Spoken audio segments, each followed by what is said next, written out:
So, Stientje, welcome to the IAA. So you are the Vice President and Regional Director for World Resource Institute. You're a former politician that's been the Minister for Transport and Environment in the Netherlands. You've also been a diplomat and representing the Netherlands in the EU. And you also worked for the European Commission, DG Research and Development. Very welcome.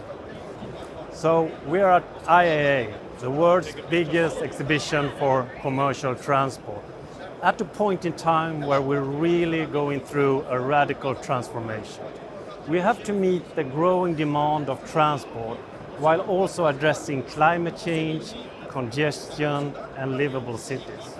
In order to do so, 3 technological shifts are coming in the same time: electrification, autonomous, and digitalization. And if we fully adopt these 3 technological shifts, we will see more change the next 10, 15 years than we've seen the last 100 years. So this is really going through a radical transformation, and we believe it's unstoppable. There is, however, some parts that will slow it down. For insufficient investments in the grid, in the infrastructure, in renewable energy. Secondly, inadequate policies and incentives that brings down the cost delta between the conventional technology and the new technology. And finally, not enough demand signals when it comes from the customers, from the transport buyers, and the society. What's your reflection on these stumble blocks? Well, actually, I think the most important reflection is there's no way back. This is the road we're traveling, and the only question is, will we get there fast enough? And actually, all of the elements that you mentioned need to play in sync to actually achieve change at the scale at which we would like to see it. And indeed, that speed and that scale is a lot larger than it is today.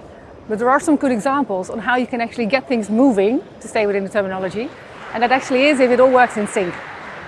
So we're really impressed by the Netherlands example. You've been able to work in concert with different stakeholders to really address these stumbling blocks when it comes to the transformation into sustainable transport. Can you tell us a little bit about that? Well, first of all, I think we had real political commitment that was very clearly linked to the Paris Agreement. And since all political parties in the Netherlands had actually supported the Dutch ratification of the Paris Agreement, we then actually said, and now you put your money where your mouth is, right? If we want to live up to the Paris Agreement, we're also going to translate the Paris Agreement into agricultural, industrial, energy and transport policy. And so we calculated more or less what transport would need to contribute to reducing our overall greenhouse gas emissions. And then we made different ministers responsible for different parts of that strategy, and I became responsible myself for decarbonizing transport. And so what we then did was to create an integrated approach, not just looking at the producers, but also looking at the demand side and looking at the greening of electricity, of course, but also and looking at the grid. Because you need the chicken, the egg and the nest to actually get things moving. And so the idea was to bring all of those partners that actually want to move on together.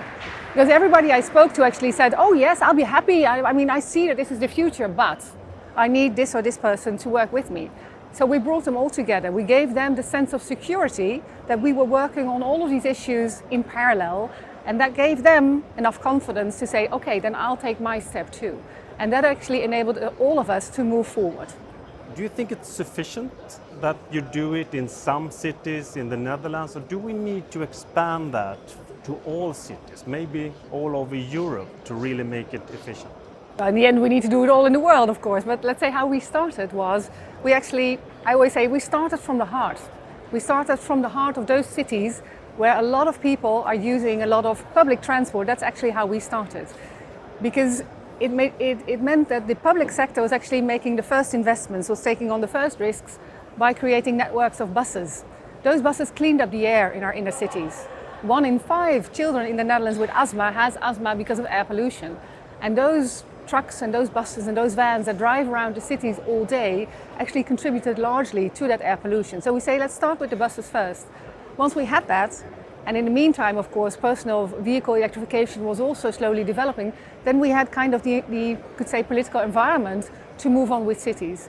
We didn't impose on any of the cities to participate. We actually worked with those cities where there was a political coalition that could also support taking the next step and really going to a zero emission zone in the center of the cities.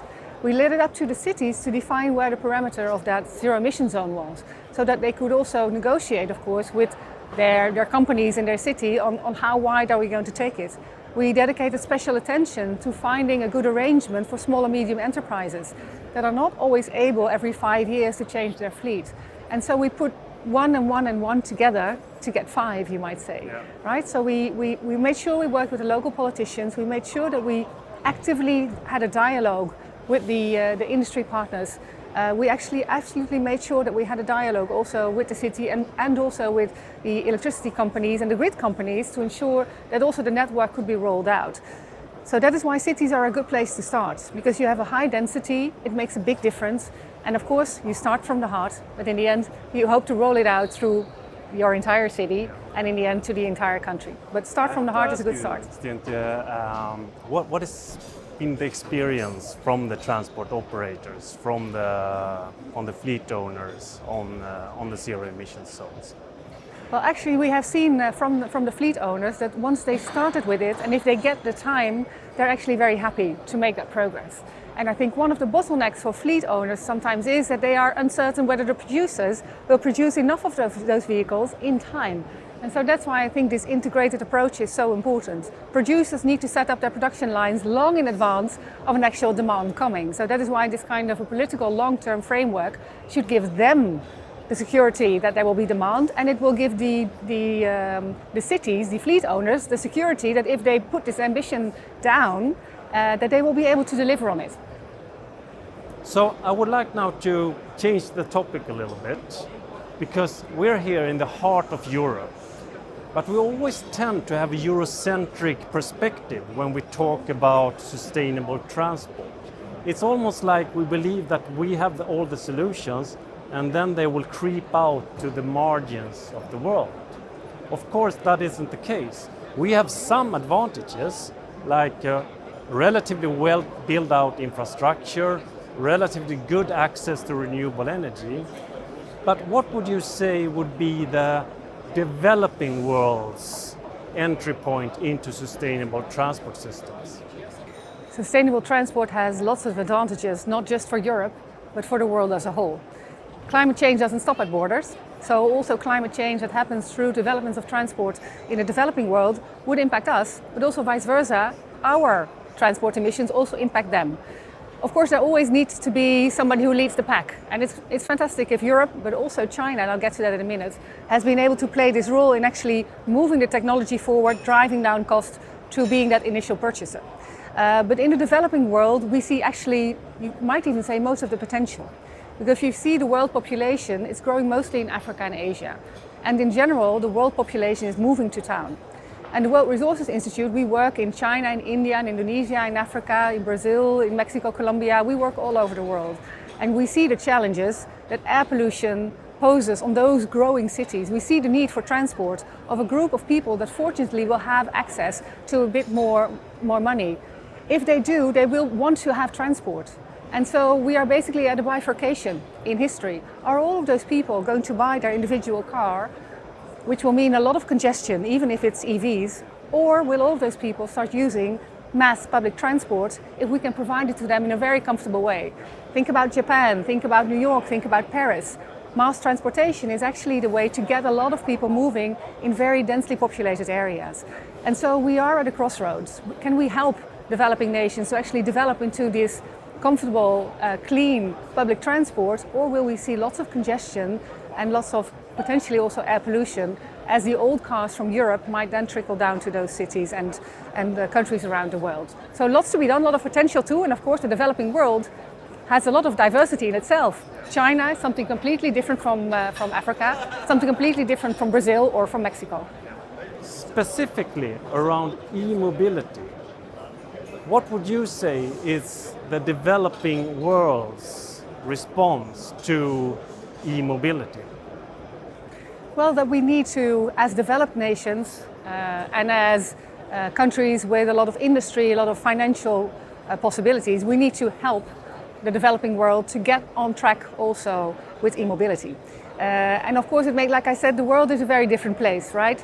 China is already even the biggest producer and consumer. I think 90% of all e-trucks is actually sold in China, and for buses the same. So China is even, I think, maybe way ahead of some nations in Europe, etc. So let's not presume that we can't learn from the rest of the world, right?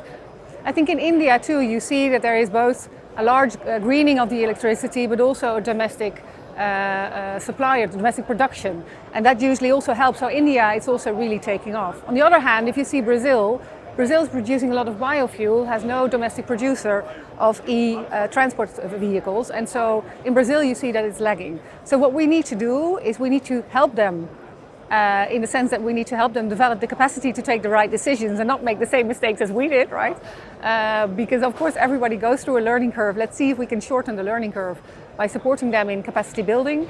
I think we need to make sure that there are enough, actually you as producers need to make sure that there's enough vehicles also available. We need to also support those countries in the rollout of their infrastructure for charging. And of course we need to support them in ensuring that there's enough investments and financing available to actually also get the show on the road and to improve that air quality, especially in those inner cities, for all those millions of people that are already living there and that will be living there in the near future. Thank you so much, Stientje. Now, do you have a last message, maybe a call for action to our audience? Well, I would say there's no way back, right? This is the road we're traveling, and we all have a role to play. And each and every one of you, if you're watching this video, it means that you are in the transport sector, and that means that you can play a role. So reflect on how you, your company, or even in your personal capacity, you can help play a role. We need to get the show on the road, not just in Europe, but in the world as a whole, and you can make a contribution. Thank you so much. You're welcome.